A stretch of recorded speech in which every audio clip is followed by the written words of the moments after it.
little break in between. So that will be great. It is not ideal for the Canadian time zones. I admit that. We are starting in the morning UTC. Still, we're recording everything and pushing it to YouTube. So just check out the schedule and maybe there's something in there for you. The other one I want to point out is New Stars of Data. New Stars of Data is an event that is a spin-off from one of our in-person events where we're trying to encourage and support new speakers. So if you feel like getting into the speaker scene, if you feel like you want to start speaking but you don't really know how, ping us. We're happy to help you. We'll set you up with a mentor that will get you to where you need to be. We will make sure that you get the experience by training at user groups or anything like that before getting up on stage. And then depending on where we are, it will be in person or virtual again. So if you want to get into the speaking world, feel free to hit me up, Twitter, LinkedIn, email, whatever works for you. I would be more than happy to get that process and journey going for you. With that, enough boring stuff about me. Let's talk about Azure Arc enabled data services. And before we can do that, we have to talk about Kubernetes. What I would usually do if this would be an in-person meeting, I would ask for a show of hands. Who of you is confident in knowing everything around, or at least a good foundation around Kubernetes? And usually only very few hands would go up. And that's why I want to build a little tiny foundation before we actually get into the Arc data services topic. Something that probably most of you are familiar with is, I see a show of hand by Janice. Oh, okay, got it. See, thank you. I knew there's only going to be a handful of hands going up. So what you've probably all, or most of you are familiar with, virtualization. We've done that for not years, but decades. So at some point we realized, well, getting bare metal for every single service, for every single application we're deploying doesn't make sense. So we went into going virtual. Virtual or virtualization means you have some kind of hypervisor. That can be Hyper-V, that can be VMware, that can be, well, there's tons of solutions out there. The two I mentioned are probably the most popular, most used. What virtualization does is it deploys a computer on a computer. So if you take a step back and think of what is a computer, well, it's disk, it's memory, it's CPU, it's networking, some kind of graphics, it runs an operating system, and all of that is also happening in these virtual machines. The issue with that is a whole lot of redundancy. First of all, if you're running 3 identical Windows servers and all of them are running SQL Server in them, that means you're having 3 virtual disks that have basically the same content, but waste 3 times the disk space. Let's ignore stuff like deduplication and so for a second here. You get all that redundancy, so from a disk-based perspective, but you also get the redundancy from the maintenance perspective. If Microsoft releases a new cumulative update, that means you have to apply this to all of these 3 SQL servers or to all of these Windows boxes or to whatever application is in there. That is why some smart people invented the concept of containers. Container is slightly different. Instead of an operating system or a hypervisor, a container will have a container runtime, and these containers here will then share as much of their host as possible. They don't even bring their own operating system. So a container, way more lightweight than a VM. A container shares the operating system, the networking, the disk, the RAM, everything from its host. That also means you can only run a Linux container on a Linux box, and you can only run a Windows container on a Windows box. Then again, most containers are Linux-based containers because Linux is so much more lightweight, and we're not going to go down the rabbit hole of Windows containers because Windows containers are evil. Issue with containers, they don't scale very well and they don't talk to each other very well. That's why we got container orchestration. And again, there's a bunch of solutions for that, and Kubernetes is just one of them, but again, it is the most popular one, I guess. In Kubernetes, which is a container orchestration platform, containers are grouped together in pods. So if you have a handful of containers that form an application, we're going to see that in Arc Data Service, they belong together, they will be grouped, and that grouping is called a pod. And you can have one pod or multiple pods, and these can either be instances of the same kind of pod, or those can be completely different pods. So one might be a backend running a MySQL server, one might be a front end running WordPress, but it could also be 3 instances of SQL Server running as an availability group. So depending on how you want to scale, on what you're trying to deploy, same pods, different pods. About a cluster, of course, we need some kind of hardware around that. That can be virtual or physical. And that hardware is what we call a node. call it a cluster. So of course, we're not going to have one node, but we're going to have a multitude of nodes. One or multiple of these nodes are the so-called control plane. What the control plane does is basically nothing else than making sure that containers and pods are run on the other nodes. So if I say, hey, Kubernetes, please run me this and this pod. Please run me an Nginx web server. Please run me a MySQL database. This is the container image and so control plane or control planes is part of the kubelet, which is the software that is actually doing that. Will schedule this pod to run on any of these nodes. If any of these nodes goes down or any of these nodes is overloaded or whatever, the control plane will go ahead, kill that pod, and deploy a new pod. That is important. If you have a VM, it might just migrate from one host to another. A pod never migrates. A pod is ephemeral. That means the pod dies on one node, a completely new pod comes up on another one.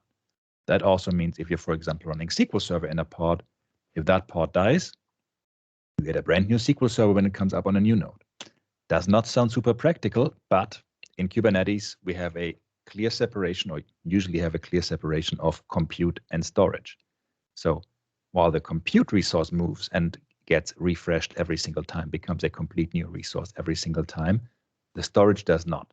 Storage, there's ephemeral storage for use cases like that, but for something like SQL Server, you would have persistent storage. That means the storage that was attached to the old pod gets reattached to the new pod.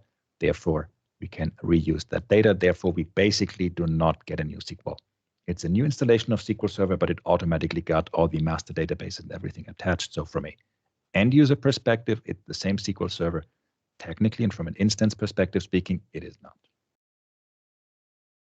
Azure Arc, in general, not just Azure Arc Data Services, is the whole concept of running Microsoft services in any cloud on any infrastructure using any Kubernetes. Azure Arc is more than just Azure Arc enabled data services. There's an offering called Azure Arc enabled servers, which allows you to deploy an agent to your Linux or Windows servers that will then talk back to the Azure cloud. So you get one unified, one central place of managing and seeing all your machines.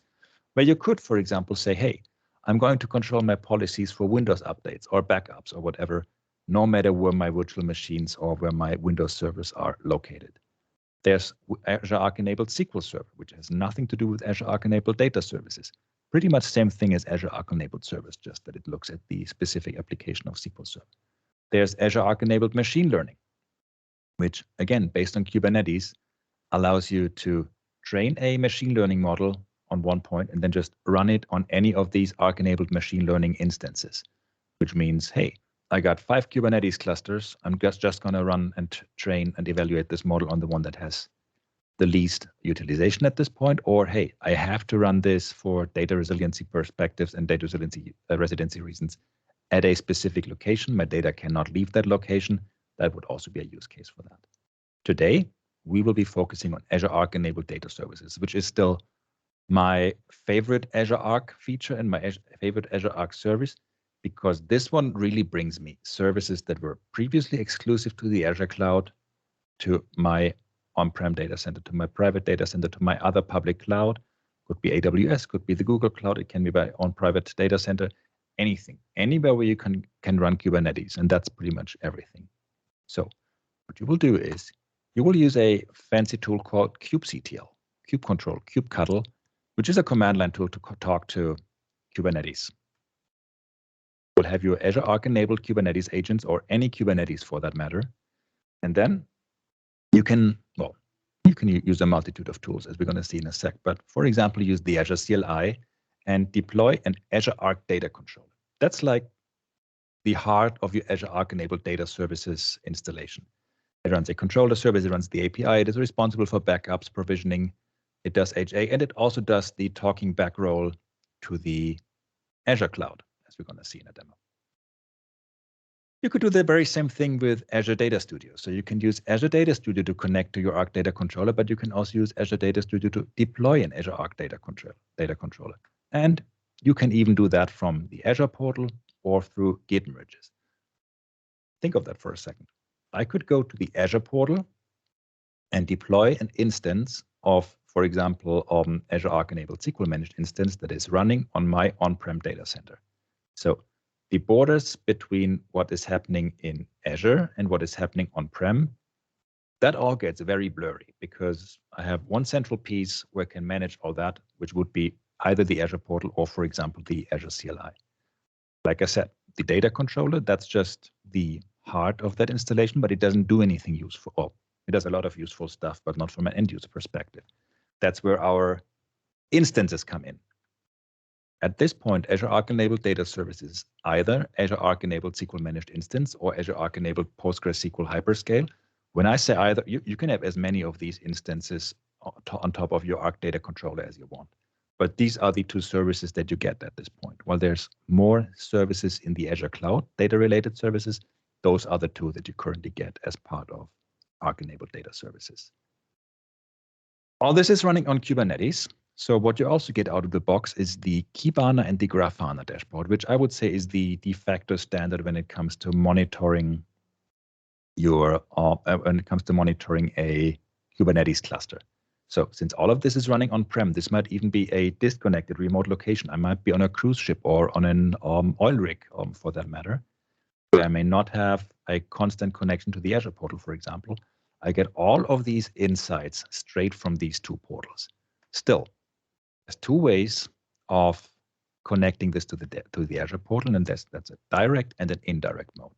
Direct mode, I'm expecting my data controller to constantly be connected to the Azure portal. So it will constantly send usage data, metrics, log files, which also means I could use the Azure portal to set up alerts. The Azure portal, or more specifically, Azure Monitor, could start sending me an email, a page, or whatever, or just write something by a little detour to my event log, wherever, that something is wrong with my on-prem SQL Managed Instance. Oh, by the way, when I say my on-prem SQL Managed Instance, how is that different from an on-prem SQL Server? Well, it's a managed instance. That means you get stuff like managed backups. You get stuff like evergreen versions, so automatic upgrades and all that. Everything that you would expect from a managed instance in Azure, with the only difference, you're not getting the infrastructure because it's your own infrastructure, or it's some foreign infrastructure like another public cloud. That is why you're not getting the same SLA that you would get for running SQL Managed Instance in Azure. Still, that is the difference between just running SQL Server on Kubernetes or just running SQL Server on Linux or just running SQL Server on-prem and running an Azure Arc-enabled SQL Managed Instance. Like I said, we can either have that direct connection. The alternative would be the indirect connection. Having an indirect connection to the Azure portal means I will just push my usage data every 5 minutes, every 5 hours, every 5 days. Should do it at least every like 30 days because that's also what the billing is based off. That's another important difference between just running SQL Server on-prem. It's an Azure managed instance. That means just like for basically any Azure service, you can pay by the hour. If you say, hey, I need this SQL Managed Instance, I need basically an enterprise edition of SQL Server, but I just need it for 8 hours. Instead of buying a license, you just deploy Azure Arc-enabled SQL Managed Instance with as many cores and as much RAM as you need. After 8 hours, you remove the deployment again, and the billing clock stops ticking. Also pretty cool, if you ask me. Before we jump into a demo, because that's it for slides. I know that was fast. I know that was a lot, but I'm always excited to get into the demos and then have more discussions about that. Are there any questions? Do you have at least a rough idea at this point what you're going to what's going to expect you now? Been no questions so far. Okay. But yeah, Hafiz, you'd like to say something?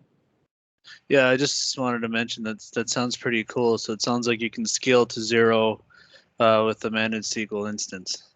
Correct. Okay. On-prem. That's awesome. On-prem or anywhere where you can run Kubernetes, which is, again, literally everywhere. Cool. So let's jump into a demo. We got an update for you. This is not what you want to see during a demo. Not now. Dipankar, how is that size-wise? Can you read that well? Yeah, it's fine from my side. Okay, cool. So I'm here in VS Code. Let me just set a bunch of variables. The first variable is the name for a resource group, and we'll just create that as we go. So all we're doing here is live. Which something is crazy, something is stupid, something is brave. I don't know. It's probably somewhere in between. I've also set 3 environment variables up here. I'm going to accept the license agreement. This is my username and this is my super secret password. If I set these as environment variables, I will not be prompted for it when deploying instances in a sec. That's why I'm doing that. Otherwise, you do not have to do that. But then when you deploy a new instance, it will ask you for all that. So, Ben, yes. Yeah, I think there is a question from John. Yes, please. John, go ahead, please. Thank you. I just wondering, since it's between the cloud and the on-prem, this is also the SQL database. Do we need to have a very efficient network connection, say Express route?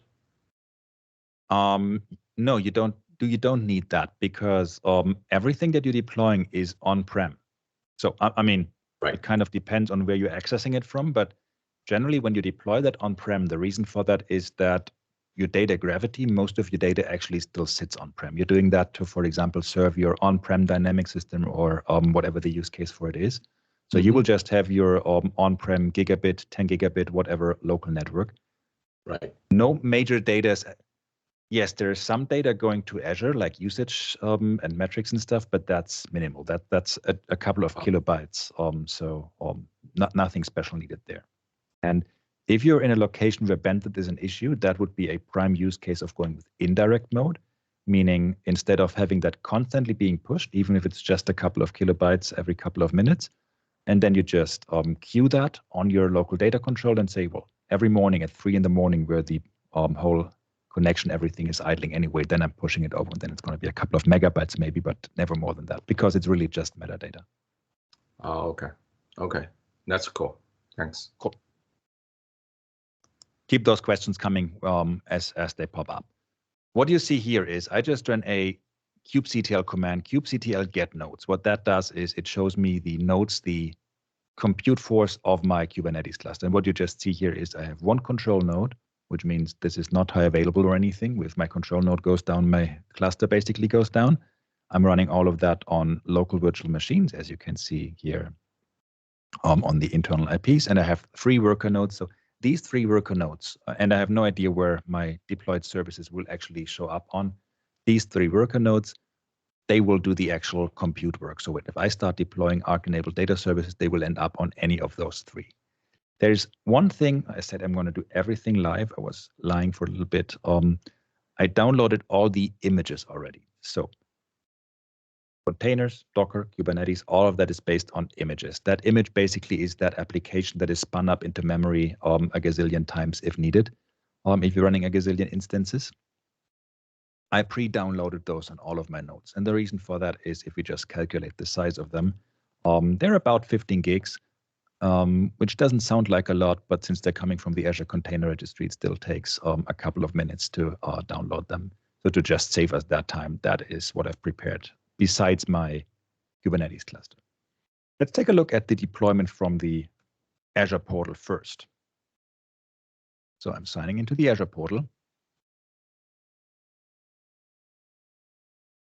Choosing direct connectivity. And what I could do now is pick a resource group and I give my controller a name. Direct DC. It would be, doesn't actually matter. You provide all kinds of information. And we're going to see that on the other hand when I'm deploying it from the command line in more detail. The only thing that you would need and that I did not deploy is a so-called custom location. A custom location, think of that like a pointer in Azure to your local data center. So usually what you would see in Azure is something like East US, North Europe, Germany Central, stuff like that. So the Azure regions. A custom location means I create a location that is only visible to me in my subscription Azure that is called Ben's data center, Ben's basement. And then I would pick exactly that specific data center here. I will not do that, and I will actually deploy indirect mode. Why I'm doing that? Because direct connected mode takes a little longer to deploy because it goes through a couple of extra steps. So instead of doing this, I will run that. Let me fire up that command first and then tell you what it does. If you're familiar with the Azure CLI, this whole command should look very unsurprising to you. Doing AZ Arc data, so that's the product, data controller, create. And then you provide all the stuff that we've also just seen in the Azure portal. So we're going to deploy indirect mode. That's the name format controller. This is my Kubernetes namespace. Kubernetes is organized in namespaces. Think of it like a folder that cannot have a subfolder. Think of it like a named instance in SQL Server, maybe. Probably a good analogy. This is my resource group. This is my region in Azure. Hang on, my region in Azure. Why do I need a region in Azure? Because this is where your metadata gets stored. Again, your data does not leave your Arc data controller. So my data will not leave my on-premises data center or wherever this is running still. My metadata gets sent to the Azure portal. So if you're in a industry that is very strict about what kind of data you can share and where it needs to be stored, this is where you need to make sure that you actually end up in a region that you're allowed to store even just your metadata in. I'm using a so-called storage class. This is how Kubernetes addresses storage. Whole bunch of terms and whole bunch of terminology here that I'm throwing at you. I apologize for that, but it would take me a whole day to get into the details of all of them, though I promise I will have resources for you at the end to refresh and get into more details if you want. While this is running, let me switch to another tool that you're potentially familiar with, Azure Data Studio. In Azure Data Studio, there's an Arc extension, and once you install that, you get that Azure Arc controllers ribbon or down here, where I could also say create new Azure Arc data controller. I want a data controller. It still says preview for some other reason, but it has been GA since last summer.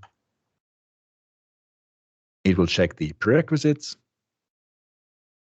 telling me, is my kubectl installed? Is my Azure CLI installed? Yes. Then it gives me the list of all the Kubernetes clusters that I'm connected with. In theory, those could be multiples. I only have one, so I say next. This is a kubeadm cluster, and it's going to ask me for the exact same questions that this previous step did. So I could also deploy that same thing here from the Azure Data Studio if you prefer a graphical user interface. Technically, all that does is run the Azure CLI in the background for you. So this is a graphical user interface that will do nothing but control the command line tool. Since I'm using the Azure CLI, and since all of this is basically describing an Azure resource, even though it does not get deployed to Azure, you could even use stuff like Bicep. You could use ARM templates to describe and deploy these templates, which is why I see practically very few people actually using Azure Data Studio for that matter to deploy Arc-enabled data services, because they want to automate all that, and automating it comes through, excuse me, infrastructure as code, and that means you want to run it either through the command line or through ARM templates, or even better, Bicep templates. All right, while this is running, let's just check how far we are. Okay, all of our pods are almost done. So it should take a few more minutes. What we see here while we're at that, these are the core components of an Arc data controller. So we have our controller, including its database. We have our metrics database and 3 metrics data collectors. They sit on every single of my node and collect stuff like CPU data, disk data, RAM data, all that. Plus it gets a UI. Same thing for logs, except that it does not need that data collector. And what you see here, 1 of 1, 2 of 2, that's the number of containers in there. And since they are all showing as running and they're all showing the full amount of them as ready, there we go. It's successfully deployed. I can confirm that by saying AZ Arc Data DC status show, and it will tell me, hey, I'm ready. Cool. I go back to Azure Data Studio. I can simply connect to that. So my namespace is called Arc. I'm connecting to this only cluster that I have connected. And what this will do is it will add this Arc data controller here in Azure Data Studio, where again I will see, okay, that's the name of my cluster of my Arc-enabled data services. That's the resource group in Azure. That's my subscription ID. I'm in indirected connected mode. I could even show it in the Azure portal and all kinds of stuff. Let's switch back here and do something meaningful with it, meaning I'm going to deploy a managed instance, an Arc managed instance. That is another part where I think it is super cool how the commonality between the different solutions, how close they actually kept it. So if you're going to deploy a regular managed instance through the Azure CLI, your command would be AZ SQL MI create and a couple of parameters. Well, this is not a regular managed instance, it's an Arc managed instance. So your command is AZ SQL MI Arc create. Close enough. If you know what you're doing with a regular managed instance, you will see lots of things here as well that remind you of it. Of course, there is stuff specific to Kubernetes, like which storage classes am I using? How many CPUs? How much memory am I going to provide this? Very important. The -- dev switch means I'm going to deploy a developer edition, means I'm not going to pay for this instance. And what this does, let's just use this friend here again. It deploys 2 ports for me. If you have deployed Arc-enabled data service in an MI earlier, you may not have seen this one. It only came in the November release. Even a single replica, even a single instance, so without an availability group or anything deployment, comes with a high availability pod now.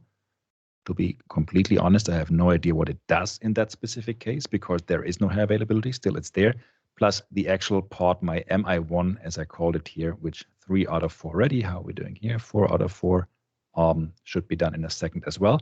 And while this is deploying, if I refresh here in Azure Data Studio, this instance will also show up. It's currently in the state of creating, so all of the instances that are part of this data controller will show up here in Azure Data Studio, but of course also on the command line. On the command line, meaning I see it here as part of what I see in Kubernetes as a Kubernetes resource. But I can also say, hey, AZ SQL MI list, where it's also still showing as creating, including its endpoint, by the way. So this is the IP address and port that I would connect to, and it would just act as any other SQL server. But I can also say, hey, kubectl get SQL MI, which is a custom resource in Kubernetes. So Kubernetes usually doesn't know anything about SQL managed instances, but by deploying my data controller, it learned about it. We already did that. Let me see how we're doing. Okay. What you see here, by the way, is if I do this get pods -o wide, which gets me a couple of extra information, worker 1, worker 2, worker 3, 1, 3, 2. All of my workload spread all over the place. So Kubernetes and the Kubernetes scheduler tries to spread all of that work as much and as good as it can across my different worker nodes. Cool. MI1 is ready. Going back here into Azure Data Studio, it should also show as ready here. And if I click in here, I see, okay, this is, I would have my endpoints to start with, but also these are my monitoring dashboards. This is how much compute power it currently has. That's its status. This is where I could control its backups, compute and storage. I could resize it here on the fly. So just like you could resize a managed instance in Azure, you could also resize it here. Think of it like that little switch that you pull from left to right and right to left to increase or decrease the resources. That's exactly what you can do here. Another cool thing, usually if you deploy a SQL Server on-prem, you pay for the resources that are available, not for those that it's actually using. I could deploy this on a box that has a gazillion terabyte of RAM, but if I say, hey, you're only using 1 CPU and only 2 gigabytes of RAM, that's what I'm paying for. John, was there another question? Yes, I just wondering, since, for example, in this case, you have 3 containers running at the same time. 3 nodes. 3 nodes, okay. So let me just go back here. So what about the license? I know you are using developers, so you basically can leverage enterprise. If I'm running standard on-prem. Okay, so to start with, there, so you got 2 tiers of SQL Server of SQL MI on Arc basically. You got business critical, which would basically equal an enterprise edition and would have 3 nodes or 3 endpoints, and you have general purpose. General purpose. Thank you. That's what I was looking for, which would be basically what I'm running here, except that I'm not even paying for that because that's how cheap I am by using developer edition. It's not the exact equivalent because it's still basically more the feature set of a standard edition. Right. The number of nodes that I'm running, so the number of VMs backing my workloads, has nothing to do with the licensing. Anything that has to do with licensing is which tier am I using? Is it business critical or general purpose? And how much resources am I assigning to those? And I can show you that in the Azure portal real quick. Are you saying you could be running multiple nodes with the standard addition? No. What I'm saying is that basically the number of replicas, which would be the Arc MI, I think whatever, the number of replicas. Let me just pull it up here. That's why you don't type in demos. Azure SQL Managed Instance. No, that's not what we're looking for.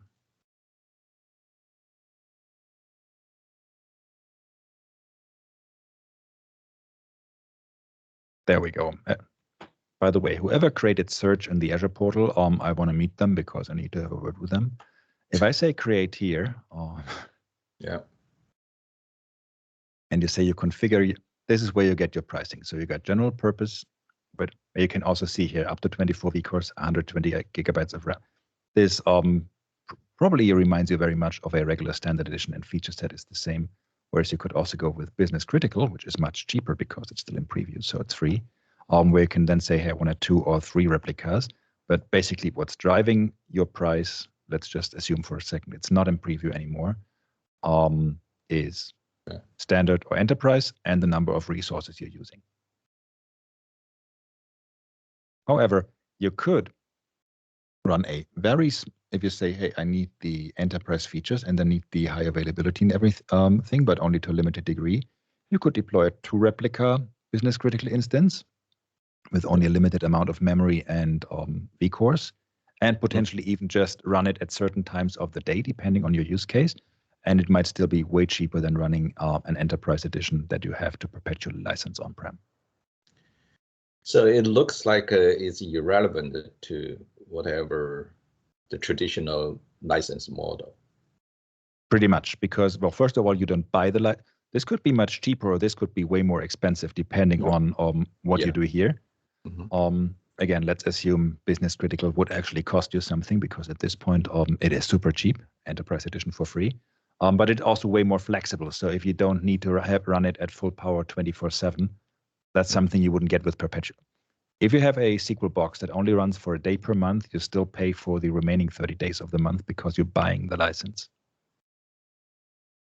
And this is really following the Azure pricing model where you pay by what you use, pay what you use for, and that's it. Oh, okay. Now it's starting to make sense. Thanks. Sure.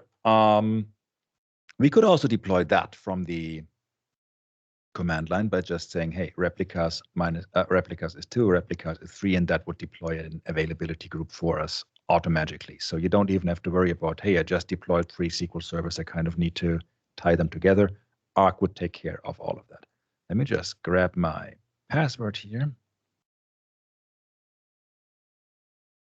And then we'll take a quick look at the Grafana dashboard.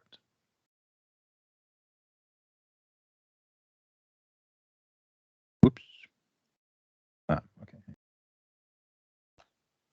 If you want to save a variable to the clipboard, it makes sense that variable is actually set. That looks better. Just do this. So since all of this is potential, well, first of all, you might have a ton of managed instances. So going through activity monitor, something like that may not be feasible. But since all of that is also happening on potentially a ton of boxes, you get this built-in monitoring tool. You can say, okay, how many transactions? All the things that you would usually look for to start with what's happening in an instance.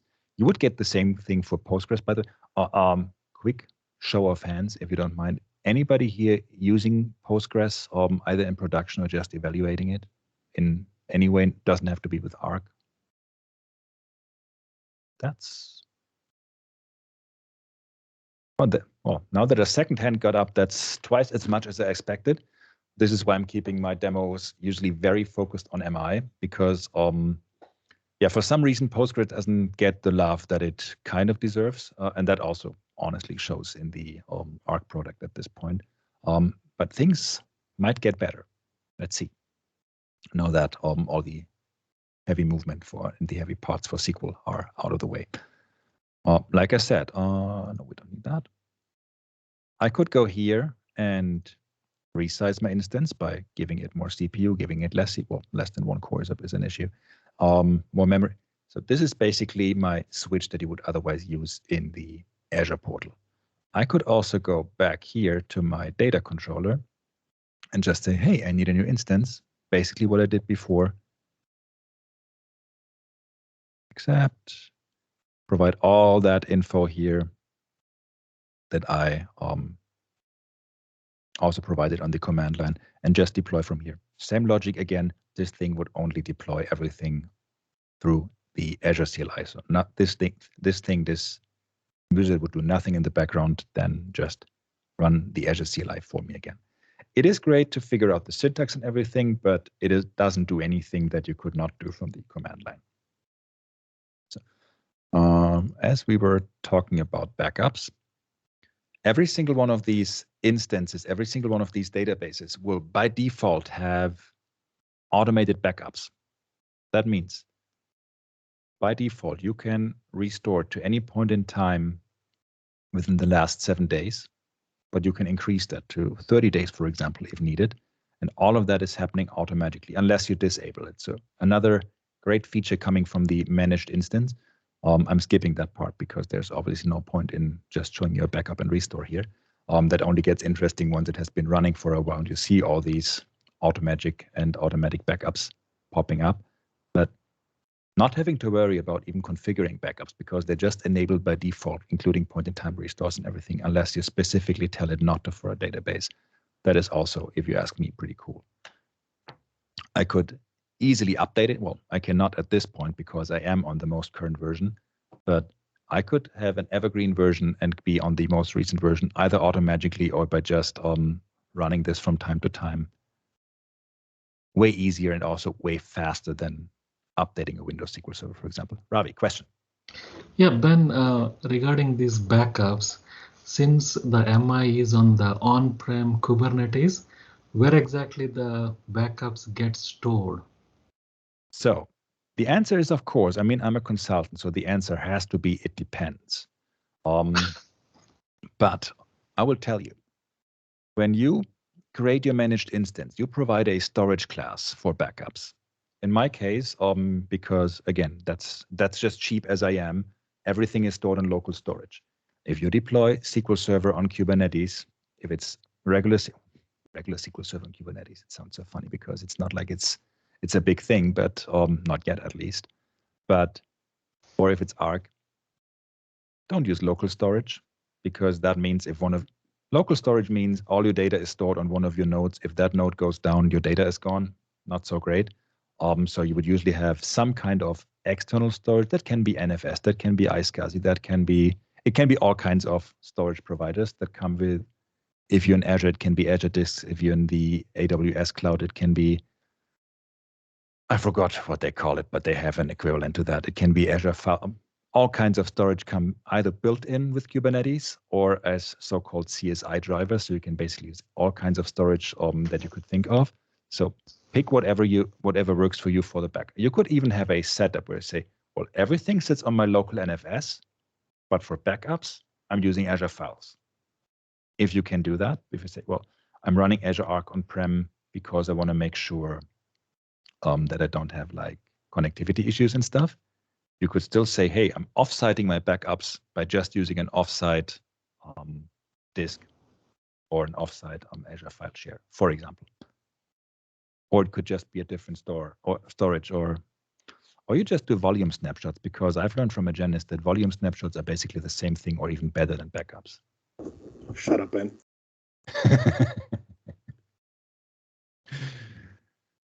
I've been waiting for this. Does that answer your question, Ravi? So you basically Yes. pick a storage class, and whatever physical storage is behind that storage class, that is where your backups would end up on. So If it's another on-prem storage class, it might even, in theory, it might be the same, but then again, you might end up with a situation where you're writing your backups to the same physical disk or to the same storage in the background where your operational data is. That storage goes down, not so great. So ideally, it is something completely different. Not to block my previous employer, but one thing that you may want to look into if you're serious about Azure Arc is deploying this on top of something like Portworx. Very, very, very nice. If you're interested in that, I would look into that. Since I did not, and most probably will not work for Pure Storage, I would just echo what Argenis said. Portworx it's basically a storage driver for Kubernetes that does all kinds of magical things. And yes, if you're serious about storage in Kubernetes, definitely check that out. Thank you, Ben. Sounds like I should make it a Pluralsight course at some point. You should charge them. So what's missing is the connection to the Azure portal because we're in indirect mode. So to talk to the Azure portal, the first thing we need is a service principal. Service principal is kind of like a service account, a user account in Azure. I will give this thing some permissions. And the reason I'm needing the service principal is because I want my Arc deployment to be able to talk to the Azure cloud constantly without me always having to key in my password like every 5 minutes, because that would be not super helpful. To actually store our logs and everything in Azure, I'm going to create an Azure Monitor Log Analytics workspace, and I'm going to retrieve its keys. Log Analytics workspace is just basically where Azure Monitor stores all of the stuff that it needs, or all of, let me put it in a different way. All the kind of different Azure services can drop off their metrics and logs and everything, and then you can extract it from there and run all kinds of reports, dashboards, and so on. So what these two little commands here do: AZ Monitor Log Analytics Workspace create, AZ Monitor Log Analytics Workspace get shared keys. It creates the workspace, and then it gets the keys that I need to actually access it. And since I'm lazy, I'm saving it into variables right away. If I would be in direct mode, I wouldn't need to do any of that at this point because I would have provided all that information when I've deployed the controller. Since I'm in indirect mode, I'm setting a couple of environment variables again, which is basically the app ID and the password and that shared key and the ID of my workspace that I've just created. And what I can do then is I can export my metrics and logs. And I'm doing that manually now. Again, usually you would do that in some kind of automated way. That can be a cron job. That can be a scheduled task on Windows, if you must do that. And anything like that. And then run every 5 minutes, run every day at 3 in the morning, whatever works with your schedule, whatever works with your bandwidth. The first step is basically just extracting all the data out of my system into JSON files. So I'm going to end up with 2 JSON files. In theory, 3 if I'm also doing usage data, but I don't need that for definition. These JSON files contain everything that was happening or is happening on my box and my instances. Since I'm in indirect mode, by the way, this is also, at least now, where I'm actually uploading it to Azure. So I'm extracting this into what's happening.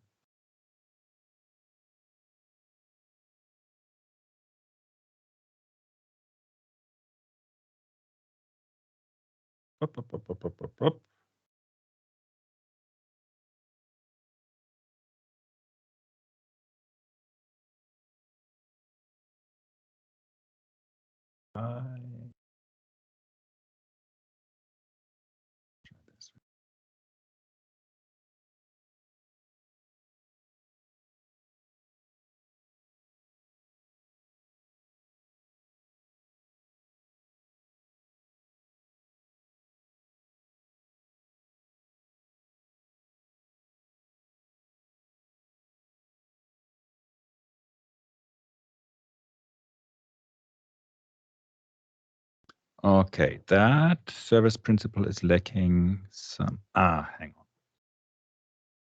Wasn't there a breaking change on service principles the other day? I'm sure there was. Let's not sweat it. What would usually happen if I would have the permissions to do that, whatever that is. I will figure that out and add it to the script when I'm uploading it to the GitHub, so you can actually rerun that in your own environment. What would usually happen here is it would upload these files into Azure. Let me just try one thing real quick, because I don't want to use would and could too much. And we have a little extra time.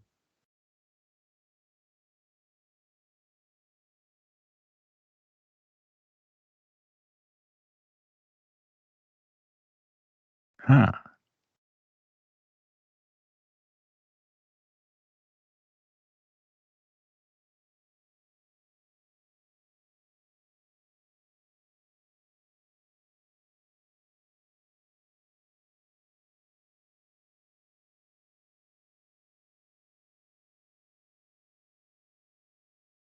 Okay, too much clicky. I'll figure it out and add it to the script. What this would do, it would upload those JSON files. My instances would show up in the Azure portal, and then I would see all the stuff that I just saw in my Grafana dashboard. So all of the usage data, the CPU usage, the memory usage, all that would show up in the Azure portal, unlike just seeing it locally. So again, if you're running a managed instance in the Azure port and well, in the Azure cloud, plus you're running a managed instance on-prem and you're running another managed instance in AWS and another instance in the Google Cloud and so on and so on, you could have all of them in the same place. They could all end up in the same resource group in Azure, and you could run all the same queries and analytics and dashboards over them. So this is where we usually would have them end up. Checking out our resource group here. It does not show up because it would show up the first time I do that upload. Let me just do one thing real quick. We'll see if I can figure it out for you.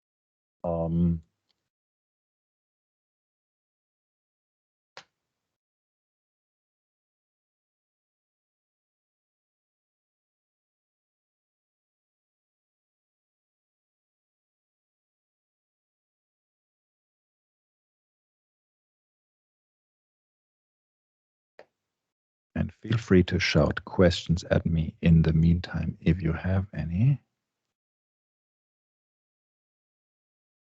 That's the trick.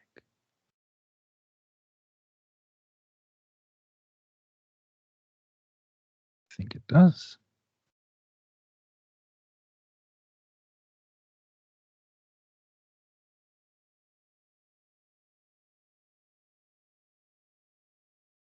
Or it does not. Apologies for that. Again, I promise I will fix it and then upload it to my GitHub. Having that said, that gets us towards the end of what I wanted to show you.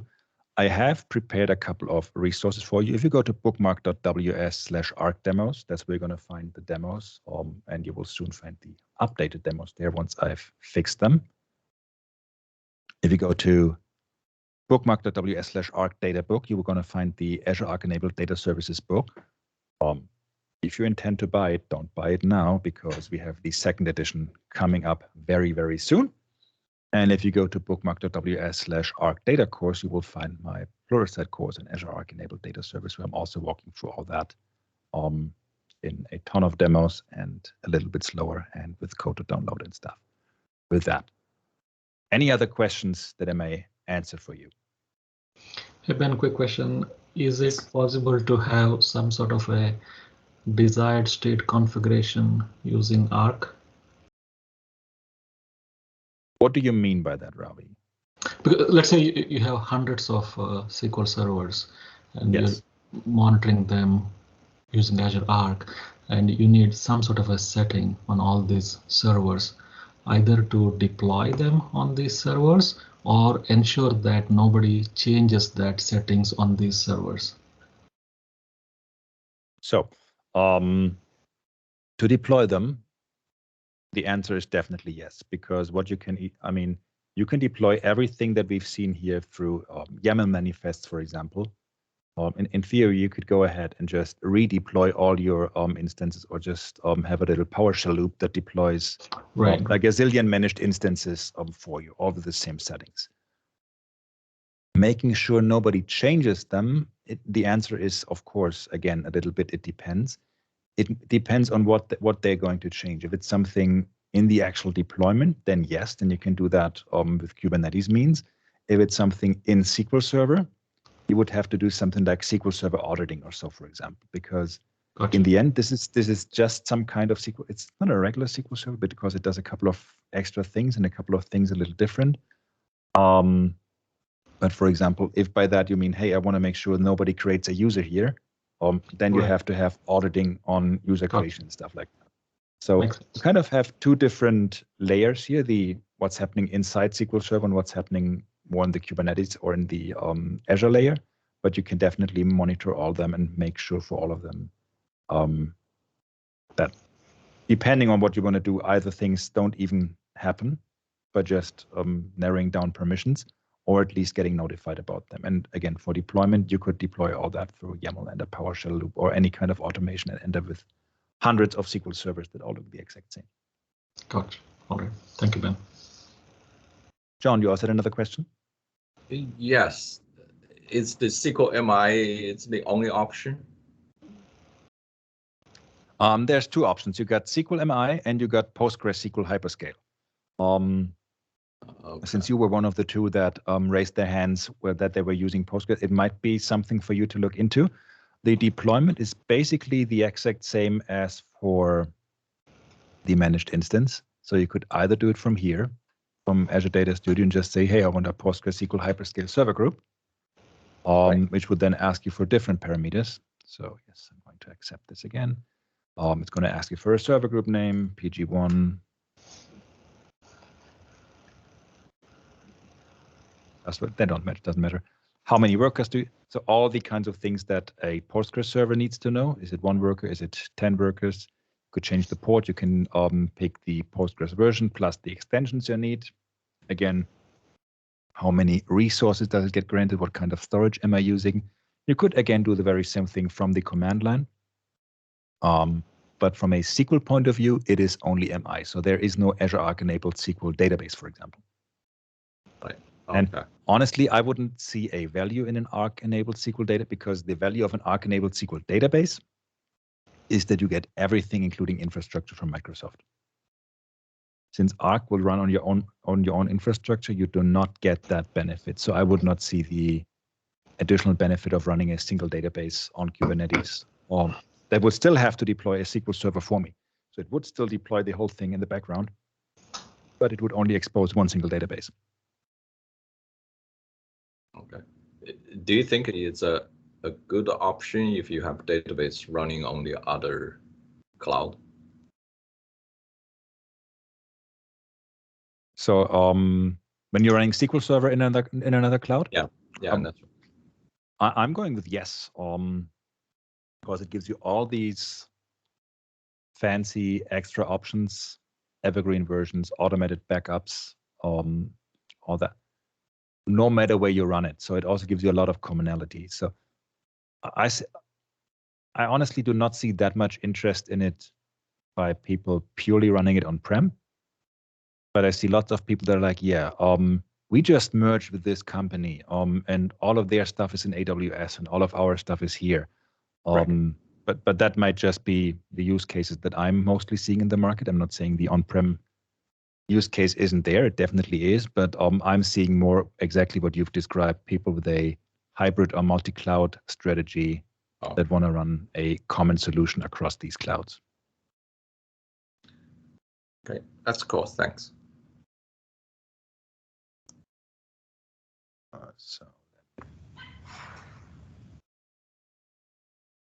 Any other questions? Sherry. Sure. Hi, Ben. I have a question. So using this Arc SQL, this is an Arc model, is Arc giving you the benefit of deploying a managed instance of SQL or Postgres to be able to on the Kubernetes, and then you can have a Kubernetes infrastructure on your Prem or on other cloud, on any public cloud.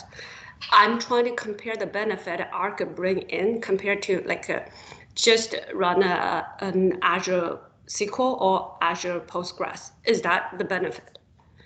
So the benefit is that you get services that you would usually only get in the Azure cloud on any infrastructure. So if you want to use that specific product, a managed instance, but you cannot move to the Azure cloud for whichever reason. And that reason might be bandwidth issues. That reason might be that you're sold into the AWS cloud. That reason might be that your data must not leave your premises, or all kinds of different reasons. But you still want to use that product, including features like managed backup and so. That would be the use case for it. There would be no point in running Azure Arc enabled SQL Managed Instance, for example, in the Azure cloud directly. Yes, I mean, you could do that, but you're kind of missing out on a lot of other benefits then.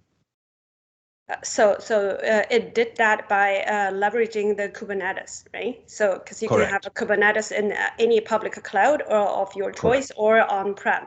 So that's a benefit comparing to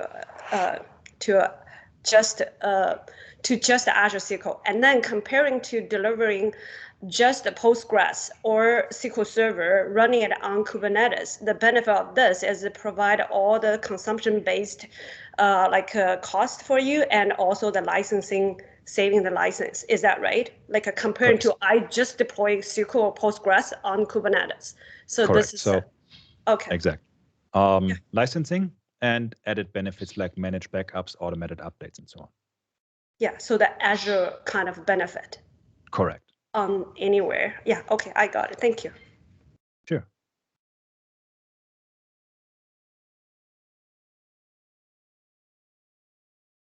Yeah, any more question or anything? Yeah, no chat option, so people have to speak. That was great, actually, Ben. You wanted that, right? Exactly. That's kind of what I was asking for. Ravi, you got a question? No, I don't have a question. Okay. No, I mean, Ravi is one of my friends, so he always joins when we start chatting. So. Okay. Ben, so I assume you're done here? Correct. Again, apologies for the last part of the demo. I will fix that and update it on the GitHub. So if you go back to that GitHub link a little later, it will work. Okay, great. Thank you so much. Thank you so much, Ben. Actually, I'm in touch with Ben for the last 2 years. It didn't happen. Eventually, we were able to make it. It's really great. Hopefully, we can meet in person sometime in the future. Thank you so much from our community. And thank you everyone who has joined. What I'm going to do is I'm going to get all the resources from Ben. Ben, if it is possible by before weekend, which means tomorrow, or I don't know. Oh, you're going to fix something, right? So then you take your time. Then whenever you're going to give it to me, then I will forward all the attendees. Sure. Thank you, Ben. That was really informative. Thanks for sharing. Thank you so much. Thank you, everyone, for attending. And again, if there's any questions afterwards, feel free to reach out, Twitter, email, LinkedIn, whatever works best for you. I do hope next time I get to see all of you in person, wherever that might be. And with that, depending on where you are, have a nice evening, morning, afternoon, whatever. Thank you so much. Right. Thanks, everyone. Thank you. Have a great one. Bye. Thank you. Thank you. Bye. Bye-bye. Bye.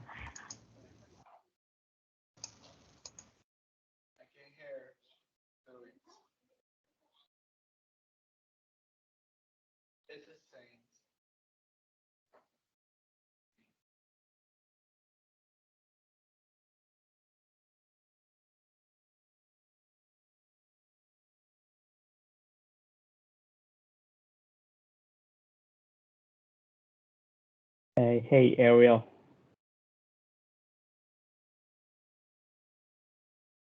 Hi. Hello.